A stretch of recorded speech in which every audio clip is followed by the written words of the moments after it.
ہر کوئی اپنی اپنی الاپ رہا ہے. عمران خان صاحب کچھ کہہ رہے ہیں, پرویز الہی صاحب اگلے دن اٹھا کے کچھ پریس کانفرنس کر دیتے ہیں. تو حالات جا کس طرف رہے ہیں, اور پرویز الہی صاحب بیسیکلی چاہتے کیا ہیں؟ اقتدار چاہتے ہیں یا کوئی اچھی حکومت بھی کرنا چاہ رہے ہیں, یا خالی اپنے کرسی کو بچا رہے ہیں؟ اعوذ باللہ من الشیطان الرجیم. بسم اللہ الرحمن الرحیم. دوستو السلام علیکم. جناب یار کب نہیں رہا کیاس ہمارے. میں آپ کو اکثر پروگرامز میں یاد کراتا رہتا ہوں کہ ہم لوگ نارتھ انڈین ٹیریٹوری میں ہیں. نارتھ انڈیا کا مزاج جو ہے کیاٹک ہے. آپ دیکھتے ہیں شادی ہو یا جنازہ ہو, اس میں رولا مچا ہوا ہوتا ہے ہر طرح. کہیں پہ کچھ ہو رہی ہوتی ہے, کہیں ہمارے فلیشی ہیں, ڈانسز ویسے ہیں, کپڑے ایسے ہوتے ہیں, ڈائلاگ ایسے ہیں, ہماری محبتیں جو وہ نوائزی ہوتی ہیں, ہماری نفرتیں سب. تو پاکستانی سیاست جو ہے وہ اس کا ایک اعلیٰ ترین نمونہ ہے. کبھی بھی اس میں کیاس کے بغیر نہیں ہم رہے, اس میں جتنے بھی مرضی پلیئرز ہوں. اور آپ کو پتہ ہے چیز کو پھر اپنی عادت بنا لیں ہم لوگ, اسے چینج کیا جا سکتا ہے. یہ فطرت ہے آپ کی, فطرت ثانیہ جسے کہتے ہیں نا, یہ وہ ہے, یہ پورے خطے کا مزاج ہے. یہ اچھا, یہ survival instinct, shortcuts, backstabbing, leg pulling, اور یہ آپ کو ایوری ڈے پالیٹکس میں نظر آتی ہے. اور 75 سال سے ایک دن نہیں گیا جب یہ نہیں تھی. ٹھیک ہے نا. جو فوج کے دور میں جو آپ کو اسٹیبلٹی نظر آتی ہے نا, وہ انڈر دا کرٹن لے جاتے ہیں فوجی, چونکہ ایک سرٹن ڈسپلن کے ٹرینڈ ہوتے ہیں اور پولیٹیشین نہیں ہوتے. پولیٹیشینز آن دا جاب سیکھتے ہیں. ٹھیک ہے نا. یا تو ہیریڈیٹری ہوتی ہے, ان کے وراثت میں ملتی ہے انہیں, یا پھر جب وہ کود جاتے ہیں میدان میں تو اس میں سیکھتے ہیں. فوجیوں کے لیے ایک میکینزم ہے, وہاں سے سیکھ کے آتے ویسے ہیں. بھی ہمیں جب تک ہمارے پیچھے ڈنڈا نہ ہو ہم قابو بھی نہیں آ سکتے. ہم عوام بھی تو ایسے ہی ہیں نا, ڈنڈے کو پسند کرتے ہیں.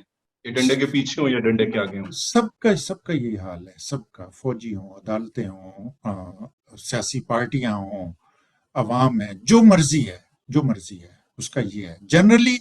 جنرلی پوری دنیا میں کہیں نہ کہیں کسی نہ کسی جگہ پاور پلے ہوتا ہے ان معاملات میں, لیکن ہمارے خطے میں بہت زیادہ ہوتا ہے. تو آپ پرویز الہی کی بات کر رہے ہیں, وہ ہمیشہ پرویز الہی رہا ہے. ایک لیکن نا مولا جٹ مووی میں نوری نتھ تھا جو سازشی کردار تھا. ٹھیک ہے نا. اسی طرح آپ کو ہیر رانجھا اگر یاد ہو تو کیدو تھا. ریزنز اس کی ڈیفرنٹ تھی. ٹھیک ہے نا, ریزنز بہت ڈیفرنٹ تھی اس میں, لیکن وہ اپنا ایک طرح سے بلڈ کرتے تھے.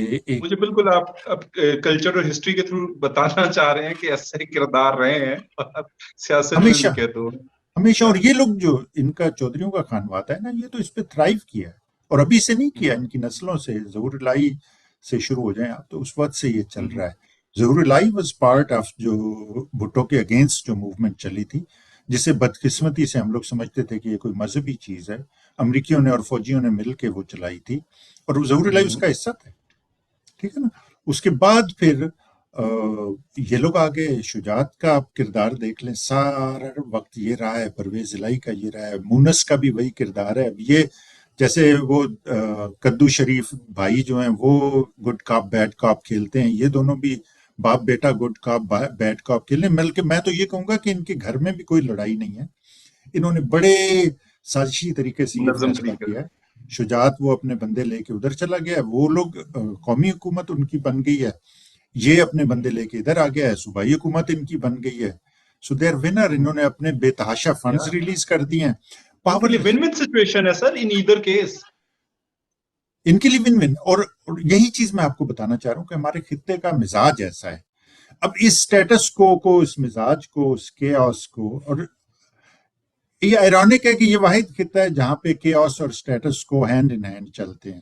باقی جگہوں پہ یہ ہوتا ہے کہ سٹیٹس کو سے آپ کے کیاس سے اوے ہوتا ہے. کیاس یوزلی تبدیلی لاتا ہے, چیزیں کرتا ہے. لیکن یہاں پہ کیاس نہ ہو تو پھر مسئلہ ہو جاتا ہے, سٹیٹس کو نہ ہو تو پھر یہ کیاس کے بعد ہم دوبارہ گھڑمس کے درمیان ہوتے ہیں. اچھا سر, کیا خان صاحب اپنی مطلب یہ کہنا چاہیے کہ اپنی معصومیت کی وجہ سے پھر پرویز الہی یا تو کہ مارے گئے, یا کوئی خان صاحب کے پاس اسٹریٹجی ہے اس ساری چیز سے نکلنے کی؟ دیکھیے بات یہ ہے کہ عمران خان جو نا انپریسیڈنٹڈ کیریکٹر ہے پورے, not only here, India Okay. Pakistan میرا خیال ہے پورے ساؤتھ ایشیا میں ایسا کوئی کریکٹر نہیں ہے who is absolutely outsider, who has absolutely no support from anywhere. اور اگر آپ دیکھیں نا جس دن تحریک عدم اعتماد آئی تھی اور جی عمران سر. خان کے اس نے اپنی ڈائری اٹھائی تو گھر چلا گیا وہ، تو بس وہ چلا گیا تھا، اسے بھی نہیں پتا تھا کہ کیا ہوگا آگے. عوام جو نکلے سڑکوں پہ انہوں نے رخ موڑا ہے. تو ایونچولی آپ کا ڈیسائسو فیکٹر جو ہے عوام ہوتے ہیں. یہ لوگ جو بدماشیاں کرتے رہے اور جو سازشیں کرتے رہے اور جو ایک دوسرے کو لگاتے رہے، عوام تو اس کسی گنتی میں ہی نہیں تھے. یہ پہلی دفعہ ہے کہ عوام گنتی میں آئے کسی میں، ٹھیک ہے نا. کہتے ہیں کہ بھٹو صاحب کے لیے بھی عوام نکلی تھی. از اٹ ٹرو یا یہ بھٹو مطلب کے لفاظی دیکھیں، کی؟ Bhutto was a very very dynamic personality اور اس نے موبلائز کیا تھا لوگوں کو. لیکن اگر آپ ہمیشہ یہ ہوتا ہے کہ آپ حالات دیکھتے ہیں، ٹھیک ہے نا، اس وقت کے جو حالات ہیں عوام نکلتے تو رہے ہیں.